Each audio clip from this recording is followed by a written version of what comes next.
Welcome back to Veiled Wealth. I want you to look at your screen right now. Really look at it. That massive red candle you're seeing, silver crashing nearly 9% in a single session, is not just a bad day in the markets. It is the worst day for this metal since 2021. The financial media is rushing to their cameras right now. CNBC is telling you this is healthy profit taking. Bloomberg is writing headlines about speculative froth cooling off. They are telling you this is normal market behavior after a historic run. They are lying to you. Or worse, they are simply reading the teleprompter without understanding the war that is happening behind the scenes. Because here is what none of them are talking about. Tomorrow morning, January 1st, 2026, a new set of export regulations goes into effect in China that will fundamentally reshape the silver market, not just for next week, but for the next decade. And that crash you just witnessed? That wasn't random selling. That wasn't panic. That was a calculated demolition. That was the last move in a chess game most people didn't even know was being played. They crashed the price on the paper market exactly 72 hours before the physical supply chain locks down. Today, here on Veiled Wealth, we're not just going to read the news, we are going to deconstruct the crime scene. I am going to walk you through exactly why silver dropped 13 right before the most critical supply shock in history. No hype. Just the documented facts, the government filings, and the logical connections that the paper market is desperate to hide. Let's start with the obvious question. The question everyone is asking in the comments. What actually caused silver to drop from nearly $84 down to $71 in a matter of hours? The mainstream narrative says traders locking in profits. But that explanation falls apart when you look at the timeline. Markets don't just wake up and decide to crash 9% on a Monday morning without a catalyst. The catalyst happened on December 26th, while most of the world was still eating leftovers from Christmas dinner. The CME Group, the entity that owns and operates the COMEX futures market in New York, released a quiet notification. It was Advisory 25 to 393. In this document, buried in technical jargon, they announced they were raising margin requirements on silver futures to $25,000 per contract. Let me explain the math here so you understand the violence of this move. That represents a 13.6% increase in the cash required to hold a position. And this wasn't the first time. This was the second margin hike in just 2 weeks. Now ask yourself, why raise margins right before a holiday weekend when liquidity is thin? The CME knows exactly what the result will be. When you raise the cost of playing the game, the players with the weakest hands are forced to fold. Traders who are leveraged, who borrowed money to bet on silver rising, suddenly get a margin call. They have 1 hour to deposit millions of dollars in cash, or the exchange automatically liquidates their position. This triggers a liquidation cascade. Trader A sells. The price drops. That drop triggers the stop loss of Trader B. He sells. The price drops further. It becomes a self-fulfilling prophecy. This is the exact same playbook they used in 1980. When the Hunt brothers cornered the market and silver hit 50, the exchange changed the rules. They instituted Silver Rule 7, which banned new buy orders. They crashed the price from $50 to $10 to save the banks. It is the same playbook they used in 2011, when silver hit $49. They raised margins 5 times in 9 days to crush the momentum. They changed the rules of the casino to force the players to fold. But here is the critical difference. In 1980, the rally was driven by 2 billionaires trying to corner the market. In 2011, it was speculation. In 2026, the rally is driven by a physical shortage that margin hikes cannot fix. You can print paper contracts, but you cannot print silver molecules. The molecules are about to disappear. And while the paper price is crashing in New York, the physical door is closing in Beijing. Tomorrow, the Ministry of Commerce of the People, as Republic of China, enacts the new Strategic Resource Export Control regulations. The media mentioned this briefly, but they missed the fine print. We dug into the translated document. Under these new rules, silver is no longer treated as a simple commodity. It is now classified under the same umbrella as gallium and germanium, strategic assets vital for national security. To even qualify for a license to export silver, starting tomorrow, a company must demonstrate an annual production capacity of at least 80 tons and verified credit lines of 30 million. Let me translate that for you. These are not regulations designed to ensure quality. These are regulations designed to purge the market. These requirements effectively disqualify 70 to 80% of Chinese silver exporters overnight. We're not talking about a few marginal players. We're talking about hundreds of small and mid-sized refiners who have been supplying the global market for years. Starting tomorrow, their export permits are void. Why does this matter? Because China isn't just another mining nation. If Mexico is the Saudi Arabia of silver mining, China is the Texas of silver refining. And while Mexico digs the ore out of the ground, China controls 60 to 70% of the world's refining capacity. Raw ore goes into China. Pure. 999 silver bars come out. 6 out of every 10 ounces of refined silver on the planet flows through Chinese processing facilities. When China restricts exports, they aren't just limiting their own metal. They are choking off the processed silver that flows from Mexico, Peru, and Australia. It doesn't matter who digs it up if China is the only one who can refine it, and China just closed the export lane. This is a resource lockout. They are securing the supply for their own domestic industry and leaving the rest of the world to fight over the scraps. Now, you might be thinking, if the price goes up, won't people just buy less silver? Won't the demand go down? This is where you have to understand the most dangerous word in economics, inelasticity. Inelastic demand means the buyer cannot stop buying no matter what the price is. Now let's talk about the solar industry. In 2024, the solar sector consumed 197 million ounces of silver. That number is projected to hit 230 million in 2026. Why? Because of the new technology. We moved from PERC cells to TOPCon and HJT cells. These new, more efficient solar panels use 50 to 80% more silver per unit.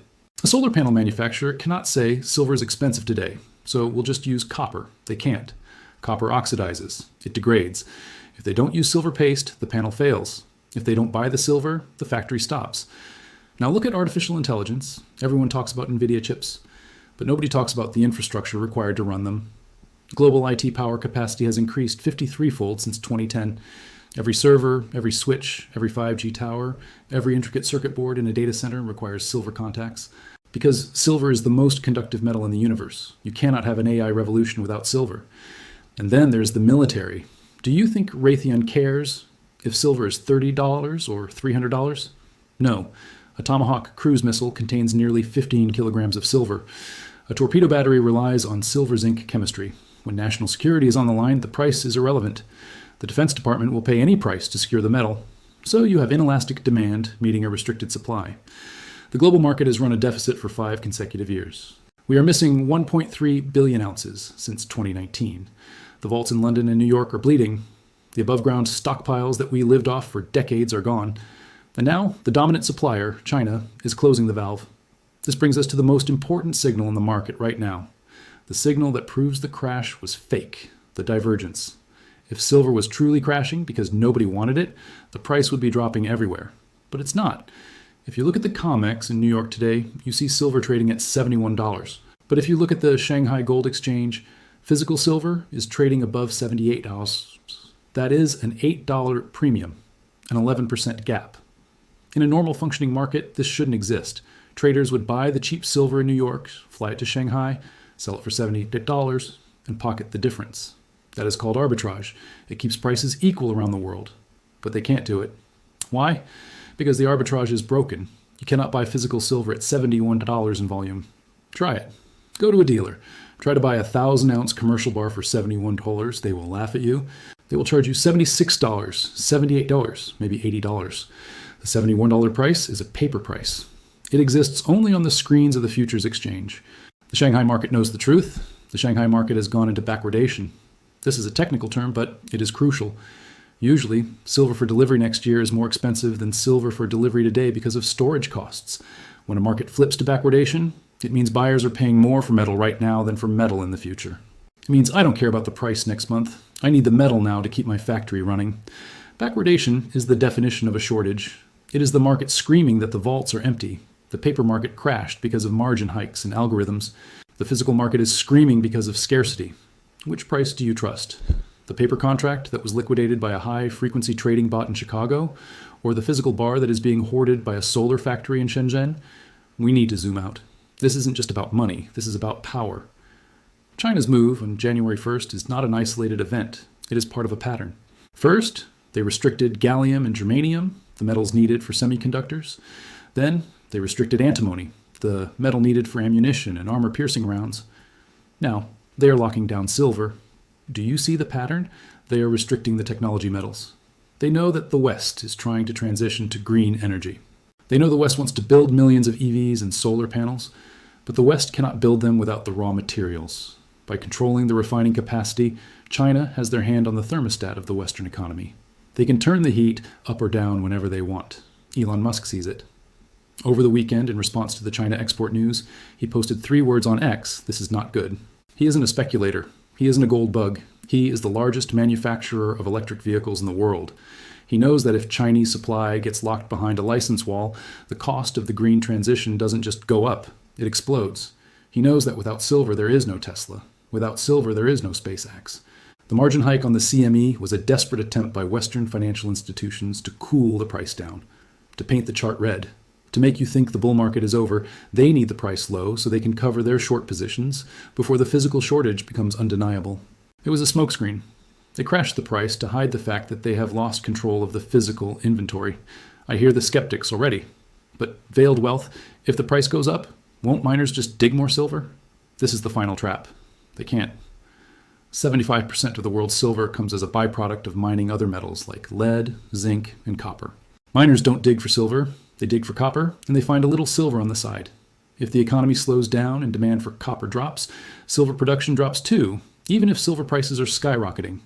Furthermore, it takes 10 years to permit and build a new mine in 2026. The zombie mines, the old mines with low-grade ore, are running on fumes.